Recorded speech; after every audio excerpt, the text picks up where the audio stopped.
મિત્રો ધોરણ 12 ના ડિજિટલ ક્લાસમાં આપનું સ્વાગત છે. આપણે ચેપ્ટર જે ફર્સ્ટ હતું વિદ્યુતભાર અને ક્ષેત્રો એમાં આગળ વધી રહ્યા છીએ. ઘણી બધી ચર્ચાઓ આપણે એની અંદર કરી. બરાબર. આજે આપણે એક સરસ મજાનો ક્વેશ્ચન છે, વિદ્યુતભારનું પ્રેરણ સમજાવો.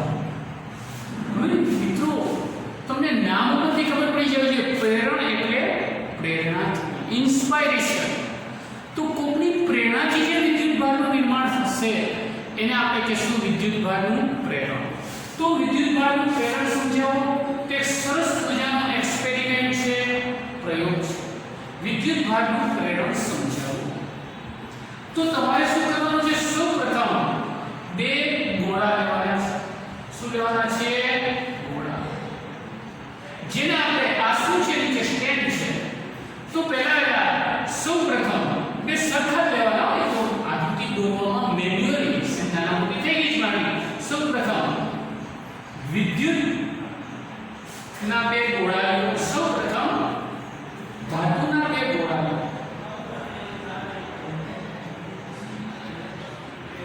હવે આની અંદર આપણે વિદ્યુતભારને કોકની પ્રેરણાથી દાખલ કરવો છે. તો પહેલા શું કરવાનું? બે ધાતુના ગોળા લેવાના, જે સ્ટેન્ડ ઉપર રાખવાના, નતર તો પડે. અને આ બે અત્યારે વિદ્યુતની દૃષ્ટિએ તટસ્થ છે. મીન્સ કે એની અંદર ઇલેક્ટ્રોન છે, પ્રોટોન છે, બધું છે, પણ વિદ્યુતભારની દૃષ્ટિએ બે ગોળા કેવા છે? તટસ્થ થયેલા છે. હવે મારી અંદર ઇન્સ્પાયરેશન પ્રેરણા છે. એક ઘન વિદ્યુતભારી કાચનો સળિયો ગોળાઓની નજીક લાવો.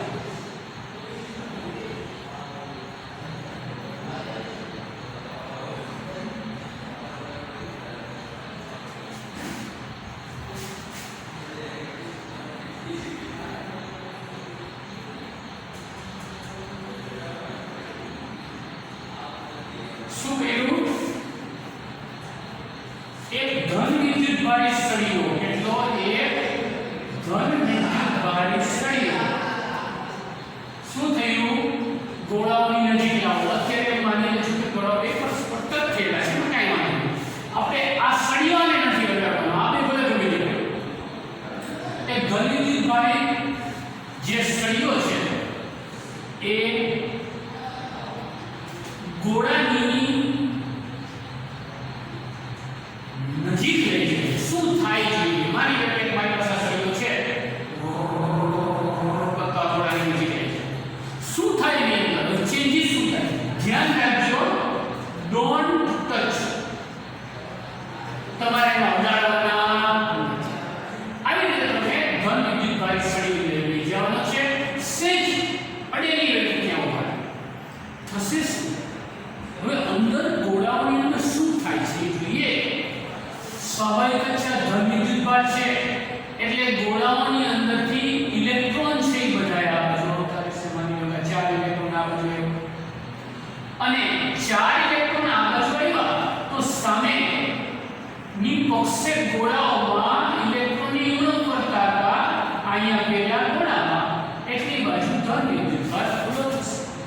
ધન વિદ્યુતભાર જે સેમ ટુ સેમ પ્રોસેસ અહીંયા થશે. ઇલેક્ટ્રોન બધાય આ બીજા ગોળામાંથી આ બાજુ આવશે, આ બાજુ, એટલો ધન વિદ્યુતભાર પૂરો થશે. તો નેમ થશે કે આવું ક્યાં સુધી ચાલીએ? હવે જોજો આ બધું ઇન્સ્ટન્ટ બની રહ્યું છે. હજી પણ ઇલેક્ટ્રોન બધાય આ બાજુ લઈ શકે. આપણે 4 10 આવ્યા તો ઘણા હતા છે. બીજા ઇલેક્ટ્રોન આ બાજુ આવવાનો પ્રયત્ન માની લો કે હજી કરે છે. હજી 5 ને આ બાજુ આવવું છે, 2 ને આ બાજુ આવવું છે, તો આ ઇલેક્ટ્રોન એનો વિરોધ કરશે. હવે જ્યારે આ ઇલેક્ટ્રોન એનો વિરોધ કરશે, ધ્યાન રાખજો. હવે 4 ને આ બાજુ આવવું છે તો ઇલેક્ટ્રોન એનો વિરોધ કરશે. તો આકર્ષણ બળ અને આનું આકર્ષણ છે. પાછું અહીંયા માની લો કે ઇલેક્ટ્રોન છે એને આનું આકર્ષણ લાગે છે, આનું આકર્ષણ લાગે છે. ઈ બે સરખું થઈ જાય એટલે આવક જાવક અટકી જાય. 4 ના 4 રહે પછી વધારે ઇલેક્ટ્રોન આવી શકે નહીં. આ તો થઈ ગઈ અંદરની વાત. મેં તમને આની ડિટેલ્સ આપી દીધી. હવે થયું શું? આ બે તો વિદ્યુતની દૃષ્ટિએ તટસ્થ ગણાય, બંનેનું થઈ ગયા. તો એક્ચ્યુઅલી પોઝિશન કેવી થઈ ગઈ?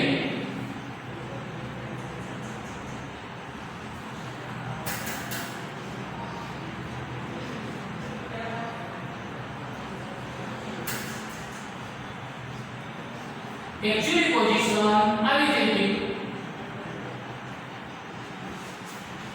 અને હવે તમે જુઓ આ બે ગોળાઓ પહેલા ટચ કરેલા હોય પછી તમે એને સીટ જુદા પાડો આ બે ગોળાઓ આ સીટ અહીંયા છે આ બે ગોળાઓ છે એને તમે આમ સીટ જુદા પાડવાનો પ્રયત્ન કરો તો એ આકર્ષણને કારણે તમને એમ લાગે આમ જરા ખેંચાશે કારણ કે એકમાં ઋણ છે ને એકમાં ધન છે તો આવું થઈ ગયું છે શું થઈ ગયું અહીંયા ઋણ વિદ્યુતભાર અહીંયા ધન વિદ્યુતભાર થઈ ગયો સળિયો અહીંયા છે મેં બે ગોળાને સહેજ આમ નોખા પાડવાનો પ્રયત્ન કર્યો તો બિચારા પડવાનો વિરોધ કરશે નોખા પડવાનો શા માટે બે વચ્ચે આકર્ષણ છે હવે એના પછી પોઝિશન સળિયો આપણે દૂર કરી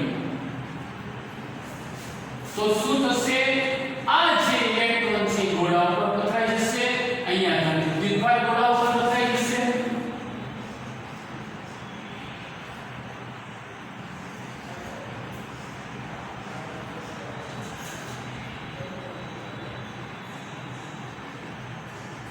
તો સળિયાને દૂર કરતા જે ઋણ વિદ્યુતભાર છે ગોળા ઉપર વિતરિત થઈ ગયો ધન વિદ્યુતભાર પણ ગોળા ઉપર વિતરિત થઈ ગયો તો આપણે શું કર્યું આ જે ઘટના છે એને શું કહેવાય છે વિદ્યુતભારનું પ્રેરણ આ સળિયાએ પ્રેરણા આપી આ બે ગોળા ઉપર વિદ્યુતભારનું નિર્માણ થયું પહેલા કાંઈ નહોતું બે તટસ્થતા એની ઉપરથી એક ગોળા ઉપર વિદ્યુતભારનું નિર્માણ થયું બીજા ગોળા ઉપર ધન વિદ્યુતભારનું નિર્માણ થયું આ આખી ઘટનાને વિદ્યુતભારનું પ્રેરણ કહેવામાં આવે છે તો મિત્રો શું કર્યું આપણે કશું જ નથી કર્યું જો શું કર્યું એ વિચારો કાંઈ નહોતું ફરી એકવાર ક્વેશ્ચનની હાઈલાઇટ કરીએ શું વિદ્યુતભારનું પ્રેરણ સૌપ્રથમ બે વિધાતુના ગોળાઓ લો ઓર સ્ટેન્ડ ઉપર એકબીજાની નજીક રાખો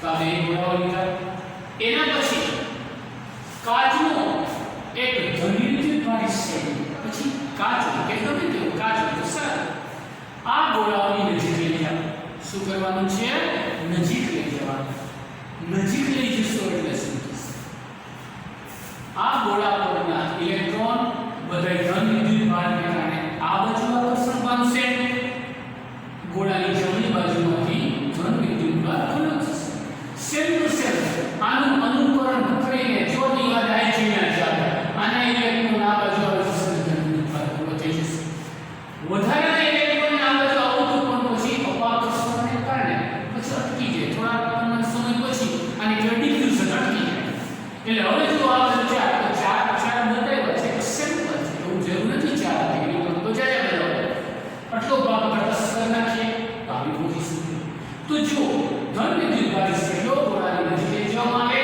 તો આપણે વાત કરીએ જે ડાબી બાજુનો ગોળો છે એ ડાબી બાજુએ ઋણ વિદ્યુતભાર દર્શાવે છે ઓપોઝિટ સાઈડમાં ધન વિદ્યુતભાર સેમ ટુ સેમ આયા કરે છે આપણે હવે આને કે હિલાવી એનાથી આગળ વધીએ એક્ચ્યુઅલી ગોળા ઉપર પોઝિશન સર્જાણી આ બાજુનું આ બાજુનું મેં બે ગોળાઓને જુદા કરવાનો પ્રયત્ન કર્યો શું કરવું જુદા કરવાનો પ્રયત્ન કર્યો પણ એ બે વચ્ચે આકર્ષણ છે એટલે આમ ઘડીમાં જુદા પડશે નહીં તમે ઓલા લો ચુંબક જોયા હશે દેરાણી જેઠાણી આમ બે ચુંબક ચોટી જાય લંબગોળાકાર આમ ઉખેડવા અઘરા થઈ ગયા એવું ગોળાઓ વચ્ચે તો જોઈ લો સળિયો એ છે ગોળાઓ નોખા કરવાનો પ્રયત્ન કરતા મુશ્કેલ છે શા માટે બે વચ્ચે શું છે આકર્ષણ એનાથી આપણે કઈ અલસળિયું દૂર કરેલું છે તો આ વિદ્યુતભાર ગોળાઓ પર વિદ્યુત થઈ જાય છે અહીંયા ધન આ રીતે વિદ્યુતભારનું ગોળાઓ પર નિર્માણ થયું જેને આપણે કહીશું વિદ્યુતભારનું પ્રેરણ એની ડાઉટ યસ નો ડાઉટ ના રાઈટ આગળ વધીએ છીએ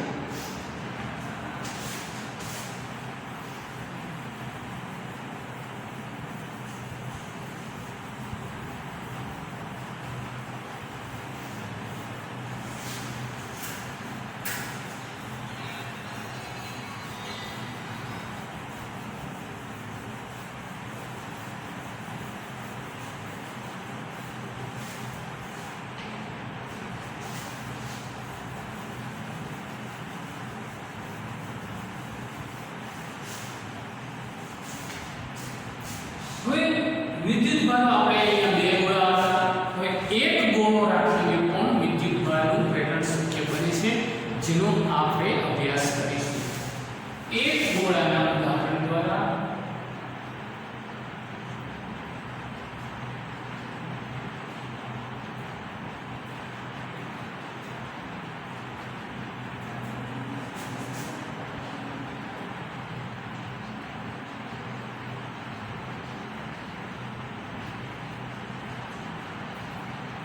એક ગોળાના ઉદાહરણ દ્વારા વિદ્યુત ભારનું પ્રેરણ સમજાવો. આની પહેલા આપણે બે ગોળા લઈએ. તમે સાહેબ બે ગોળામાં બતાવો, એક ગોળામાં કેમ થાય? હવે એ આપણે મેજિક કરીએ છીએ. શું? એક ગોળાના ઉદાહરણ દ્વારા વિદ્યુત ભારનું પ્રેરણ સમજાવો. તો આપણી પાસે મટીરીયલ શું જશે? એક ગોળો તો જશે જ. સૌપ્રથમ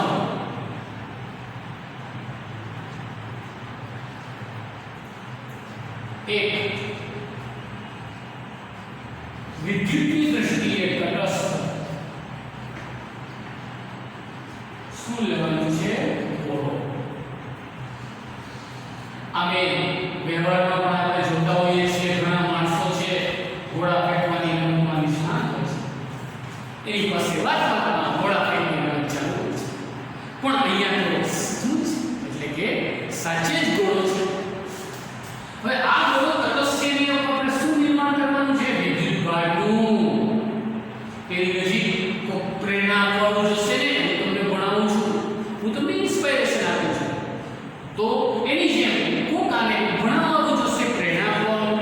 તો એક હું અહીંયા સળિયો લઈ જઈશ. હવે આપણે અલગ ચેન્જ કરી છે. આ ઋણ વિદ્યુત ભારી સળિયો છે, બરાબર? તો ગોળાની નજીક એક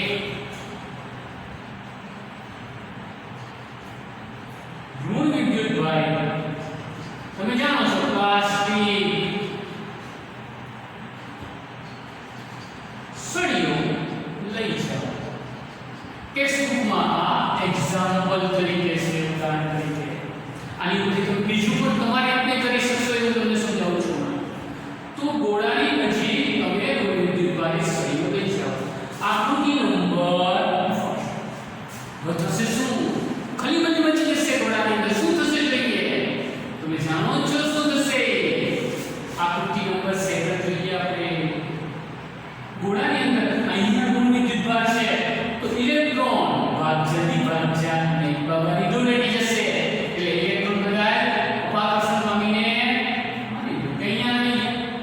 તો અહીંયા ધન વિદ્યુત ભાર ખુલ્લો છે, સળિયો આ છે સ્ટ્રેન્ડ.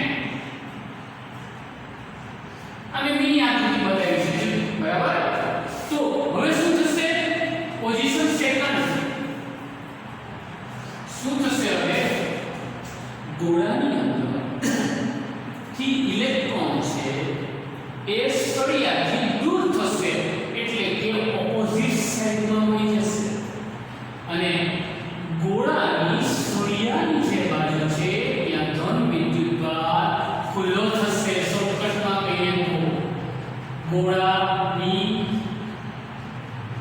સળિયા પાસેની બાજુએ શું ખુલ્લું થશે? ધન વિદ્યુત ભાર ખુલ્લો થશે. શું થશે? ધન વિદ્યુત ભાર ખુલ્લો થશે. તમને એમ થાય છે વાત સાચી છે, ગોળામાં તો બે છે, ધન ને ઋણ. આપણે તો એક જ જોઈએ, બે હોય તો કેમ હાલે? એનું પણ સોલ્યુશન છે. આવું થયા પછી તમે જાણો છો પૃથ્વી છે વિદ્યુત ભારની અનંત વાહક છે, વિશાળ હૃદય છે પૃથ્વી. ઉદાહરણ વાળો માણસ હોય તો આપણે એમ કહીએ, ભાઈ તારું હૃદય તો વિશાળ આકાશ જેવું છે અથવા પૃથ્વી જેવું છે. તો જો એના જેવું છે, હવે આપણે કોઈ પણ રીતે તમને ખબર છે એક બીજી વાત તમે જાણો છો, ઘરમાં મકાન બનતું હોય ત્યારે તમે જાણો છો ઉપરથી નીચે સુધી અર્થિંગ કરે છે. અર્થિંગ એટલે નાનું રાખે વાયર જેવું, જે નીચે જમીનમાં ઉતારે અને એની અંદર ખાડો કરીને મીઠું નાખે. શા માટે આવું કરે છે? કારણ કે જો વરસાદના સમયમાં વીજળી છે તમારા ઘર ઉપર પડે વીજળીની અંદર શું હોય છે? જોરદાર ધસમસતા ઇલેક્ટ્રોન આવતા હોય. એ બધા અગાસી ઉપર આવે અને જ્યાંથી દોરીને હપ્તે ત્યાંથી સીધા નીચે જમીનમાં ઉતરી જાય. પૃથ્વી ઉપર ઇલેક્ટ્રોન ઉતરી જાય એટલે ક્યારેય નુકસાન થતું નથી. તો એક ખાસિયત છે, તમે અર્થિંગ કરો ને એટલે થાય શું? ઇલેક્ટ્રોન બધા પૃથ્વી પર વયા જાય. તો હવે આપણે શું કરશું? એના પછીની પોઝિશન સળિયો દૂર કરીશ અને ઇલેક્ટ્રોનનું અર્થિંગ. તો ત્રીજી પોઝિશન સળિયો દૂર પ્લસ ઇલેક્ટ્રોન અર્થિંગ. તો શું થશે? સળિયો નીકળી ગયો. હવે થશે શું? અહીંયા હતા આઈટી ઇલેક્ટ્રોન બધા સીધા ઉતરી જશે. ક્યાં? જમીનમાં. અર્થિંગ કર્યું નથી ઇલેક્ટ્રોન ભાગ્યા નથી. બધા ઇલેક્ટ્રોન ક્યાં ગયા જશે? જમીનમાં ઉતરી જશે. તો હવે સળિયો અટાયેલું છે. ચોથી પોઝિશનમાં થશે શું? ગોળા ઉપર તમને જ્યાં જ્યાં નજર મારી કરે ધન વિદ્યુતભારનું વિતરણ થાય છે. લ્યો, સરસ મજાનો ક્વેશ્ચન સંપન્ન થઈ ગયો. આપણે એક ગોળા ઉપર, એક જ ગોળા ઉપર શેનું નિર્માણ કરી દીધું? ધન વિદ્યુતભારનું નિર્માણ કર્યું. શું કર્યું? શોર્ટકટમાં કહીએ તો આપણે ધનનું નિર્માણ કર્યું હતું. લઈ ગયા ઋણ સળિયો. આપણને ખબર છે જે વિદ્યુતભાર નજીક જાય એટલે ઓપોઝિટ વિરોધી વિદ્યુતભારનું અહીંયા નિર્માણ થાય. આકર્ષણને કારણે બીજી રીતે આવે છે. સૌપ્રથમ વિદ્યુતની દૃષ્ટિએ તટસ્થ ગોળો લીધો, બરાબર? એની નજીક હું પ્લાસ્ટિકનો સળિયો લઈ જાઉં છું. શું લઈ જાઉં છું? સળિયો. કેવો? ઋણ વિદ્યુતભાર. હવે સળિયો લઈ ગયા પછી આ બીજી આકૃતિમાં શું થયું? તમે જોઈ શકો છો. તમે બધા હોશિયાર છો. શું? ઇલેક્ટ્રોન દૂર ગયા ગયા અને એવા ચાર બતાવ્યા, ચાર નમૂના લેશે ધન વિદ્યુતભાર બોલો લેશે. તમને તો એવું હતું કે સાહેબ આપણે તો એક જ વિદ્યુતભાર જોઈએ ગોળાઓ. તો એના માટે એક અદ્ભુત રચના શું? ઇલેક્ટ્રોન અર્થિંગ પામી જમીનમાં જાય એવી રચના કરી દો. સળિયાને દૂર કરી દો. ગોળા ઉપર ધન વિદ્યુતભાર થોડો થઈ જશે. બોલો ગિરિરાજ ધરકી જે. તો આ ક્વેશ્ચન કોણ અહીંયા પૂરો થઈ ગયો. વિદ્યુતભારનું પેટર્ન સમજાવી દીધું. આમ પણ પૂછી શકે. એક ગોળા ઉપર ધન વિદ્યુતભારનું નિર્માણ કેવી રીતે કરશું સમજાવો. કોનું નિર્માણ? એવું પણ પૂછે. હાવ હેલો પ્રશ્ન બને. ધન વિદ્યુતભારનું નિર્માણ સમજાવો. એનાથી ઊંધું પૂછે. ઋણ વિદ્યુતભારનું નિર્માણ પૂછે તો શું કરશો? તો પણ જવાબ છે ઋણ વિદ્યુતભારનું નિર્માણ સમજાવો. હવે તમે લખી શકો છો. અહીંયા ધન રાખો તો અહીંયા ઋણ થઈ જાય ને અહીંયા ધન થઈ જાય. ઉલટી પોઝિશન. અહીંયા ધન, અહીંયા ઋણ, અહીંયા ધન. તમને એમ કહે સાહેબ આપણે હવે ઋણ રાખવું એટલું તો ઋણ રાખવું તો શું કરવું? ઇલેક્ટ્રોન તો જમીનમાં વયા ગયા. પણ માની લો કે અહીંયા પ્રોટોનો તો કાઈ વાંધો નહીં. જોડે ઇલેક્ટ્રોન હમણાં આવ્યા ને તટસ્થ ઇલેક્ટ્રોન આવી હમે જઈ શકે. વાયરિંગ કરો એટલે મજા આવી જાય. કોણ જઈ શકે? ઇલેક્ટ્રોન. પ્રોટોન જઈ શકે નહીં. તો ઇલેક્ટ્રોન માર બેટા નીચે આટો મારી શકે. લિફ્ટમાંથી નીચે ઉતરી શકે. પણ જઈ શકે. આ એ રીતે માની લો કે ધન હોય તો હપ્તે રહી ગઈ. આમ આવી જાય.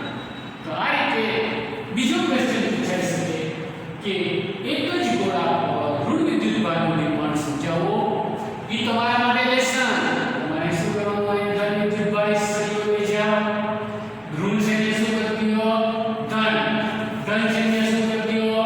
ઋણ. બરાબર? આ સેમ ટુ સેમ અર્થિંગ આપો. ઇલેક્ટ્રોન જાય તટસ્થ કરનાર છે. ધનની બદલે શું મળશે?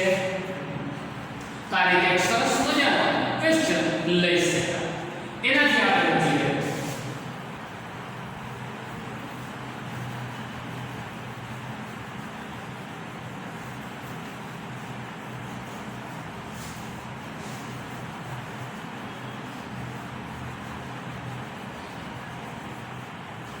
એક નાનો ક્વેશ્ચન લઈએ આપણે.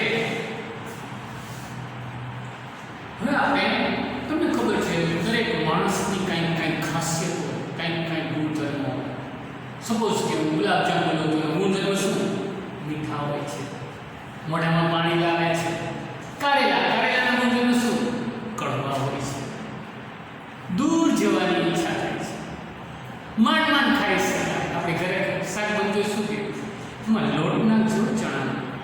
બેસ્ટ બનશે તો ખાઈશ, ખાંડ પણ નથી તો ખાઈશ. શા માટે? એનો ગુણધર્મ છે કડવો, આપણને ભાવતો નથી. તો એવી રીતે વિદ્યુત ભારના પણ ગુણધર્મો હોય છે. તો હવે આપણે લઈએ છીએ વિદ્યુત ભારના ગુણધર્મો.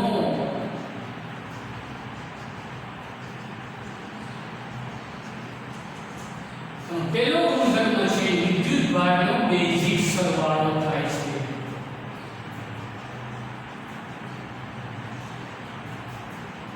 Not this point. બેઝિક સરવાળો મતલબ શું તમે જાણો છો? વોટ ઇઝ બેઝિક સરવાળો? માની લો તમારી પાસે 5 છે, +5 છે અને બીજા -3 છે. તો એ બેનો સરવાળો કરો 5 + -3 એટલે કે 5 + 3 એટલે કે 2. આ થયો બેઝિક સરવાળો. મેં તમને સિમ્પલ સમજાવી બેઝિક સરવાળો. આમાં પણ એવું થાય છે. શા માટે? વિદ્યુત ભારો પણ ધન અને ઋણ છે. તો પહેલો ગુણધર્મ વિદ્યુત ભારોનો બેઝિક સરવાળો થાય છે. સપોઝ કે મારી પાસે એક તંત્ર છે જેમાં બે વિદ્યુત ભારો છે Q1 કોણ ધન ને કોણ ઋણ ખબર હો તો એનો કુલ વિદ્યુત ભાર કેટલો થાય? જેને આપણે કહીશું સિગ્મા Q બરાબર. આ બેનો સરવાળો કરી દેવાનો બેઝિક Q1 વત્તા કોઈ કે સાહેબ મારી પાસે તંત્રમાં Q1 Q2 Q3 3 છે તો એનો કુલ વિદ્યુત ભાર કેટલો થાય? Q1 Q2 અને કોકે સાહેબ મારી પાસે ઝાઝા બધા વિદ્યુત ભારો છે. કેટલા ભાઈ? n જેટલા. તો હું કરું એનો રસ્તો છે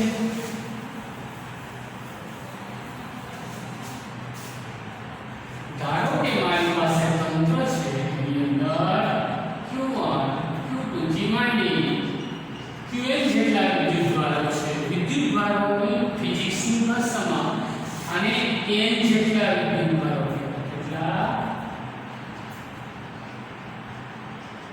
તો આનો સરવાળો એટલે કે તંત્રનો કુલ વિદ્યુત ભાર કેટલો થાય? એને આમ લખાય સિગ્મા Q. આ સિગ્મા એટલે સરવાળો છે. Q1 Q2 plus. તો આ રીતે તમે વિદ્યુત ભારો છે n જેટલા હોય તો આ રીતે છે કે ટૂંકમાં જેટલા વટાનો સરવાળો. ધન હોય તો ધન લેવાનું, ઋણ હોય તો ઋણ લેવાનું. નિશાની સાથે જે વધે એ છેડે રજૂ કરી દો, એને કહેવાય બેઝિક સરવાળો. તો આ રીતે વિદ્યુત ભારનો પહેલો ગુણધર્મ છે વિદ્યુત ભારનો બેઝિક સરવાળો થાય છે. બીજો ગુણધર્મ જે આપણે આગળ ભણીશું કે વિદ્યુત ભારોનું ક્વોન્ટમીકરણ થાય છે. બધી ચટપટી વાતો તો એ પણ આપણે સમજવાની છે. એ પહેલા આટલી વસ્તુ આજે આપણે શું શીખ્યા એ હાઇલાઇટ્સ તમારા મગજમાં બેસાડી દેજો. ઓકે, આવજો. જય શ્રી કૃષ્ણ.